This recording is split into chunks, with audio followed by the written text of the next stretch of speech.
Today we are going to be planting some hostas in the Japanese garden and some Huechera. So this is an Empress Wu hosta.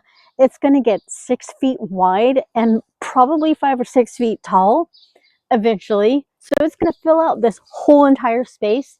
So I'm not putting anything else next to it. That's going to look lovely. I am getting excited for this space. It's going to look so pretty. I forgot to go over all of what we're planting, what type of hostas we're planting. As I said, that first one is an Empress Wu. This one is a blue gourd. This also gets really big. Not quite as big as the Empress Wu, but it's going to get 16 to 18 inches tall and 2 to 3 feet wide. So that's going to be roughly same size as these azaleas.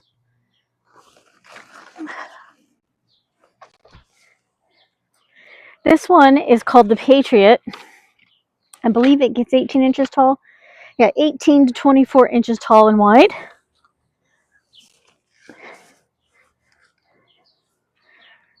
This one is called Rainforest Sunrise. This one gets 10 to 12 inches, so it's going to be pretty small in comparison to the last couple. This one drastically needs to get planted. This one's called the Fragrant Bouquet, and it gets 3 feet wide by 20 inches tall. I forgot to mention this one. This is the Praying Hands hosta.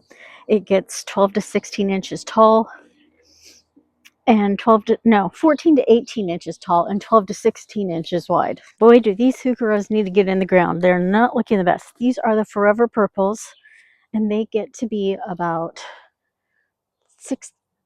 12 inches tall and 22 inches wide.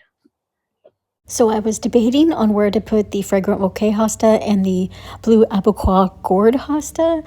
I kind of want to see it from this angle, but I also kind of want it hidden from the back because there's a pathway that's going to go behind on the other side of the hill. So yes, the Empress Wu is going to block out the view of the one behind it. That's okay. It'll be more of a surprise when people go take the back walk. And then imagine an autumn frost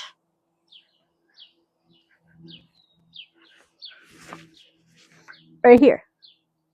And then forest grass behind that tree on the other side. And oh my goodness, we need to get rid of that English holly. It's not vibing in the Japanese garden.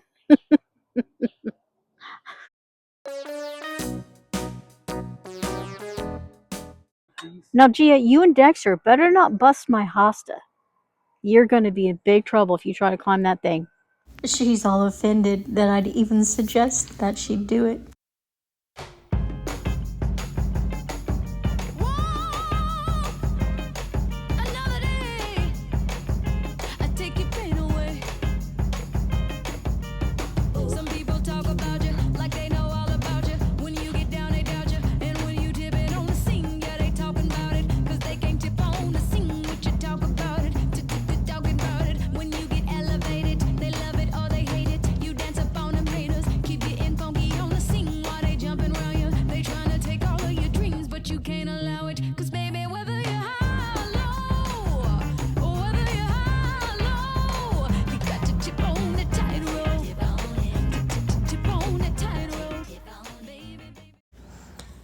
I got out of there in a hurry because it smelled like snake.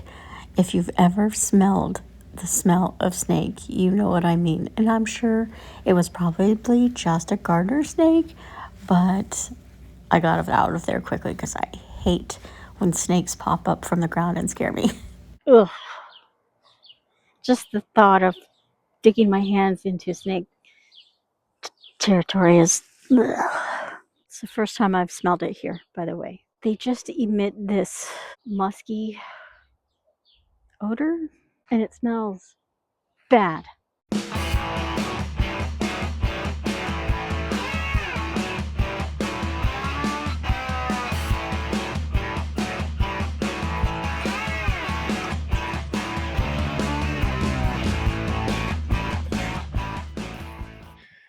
Okay, so here it is all completed.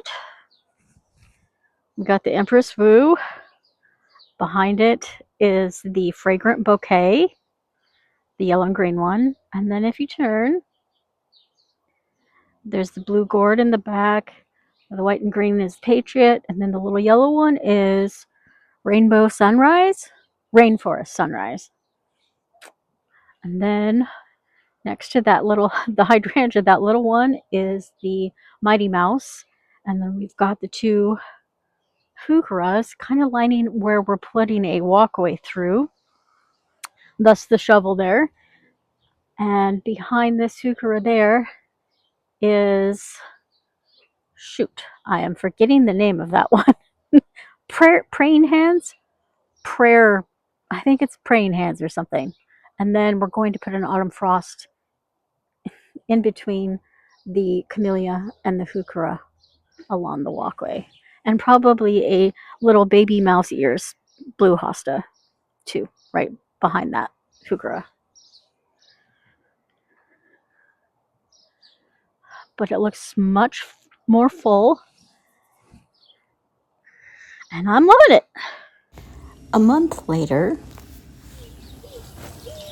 and I don't know what is going on around here, but it smells like garbage, bad, like, or death or something. I don't know if my cats killed a squirrel or if somebody's like pet died in our backyard, but it smells really bad on this side of the yard, and I don't know why. It smells awful. Okay, I had to go get the root starter fertilizer. I had stuck it in the hole and realized I didn't put in the fertilizer first, but fortunately I did not cover it up. This is the blue mouse ears. It's not going to get very big, like 8 to 12 inches around, very similar to the Mighty Mouse over there, but it's one of, I think, 3 really tiny hostas. It's like a mouse collection. This one is blue mouse ears, and the one I planted over there is the Mighty Mouse, and I don't remember the name of the third one. I'll see if I can put that up. Remember to put that up on the screen later.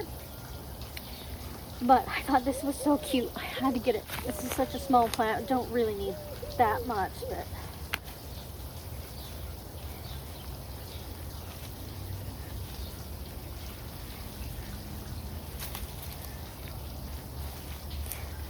look how cute that is. Put it on the back side of the hill so it'll drip down. And I'm gonna need a staple so it'll stay there because my cats constantly come by and move it. But this is the last hosta of the day, perhaps of the season for this year, because we've had a hard time trying to get our hands on an autumn frost. I'm still wanting to put an autumn frost like right there. I think that will look so pretty, but we'll see if we can get our hands on one before the season is done, before winter gets here. And I just realized I planted that without my microphone, so hopefully you can all hear me what I was saying there.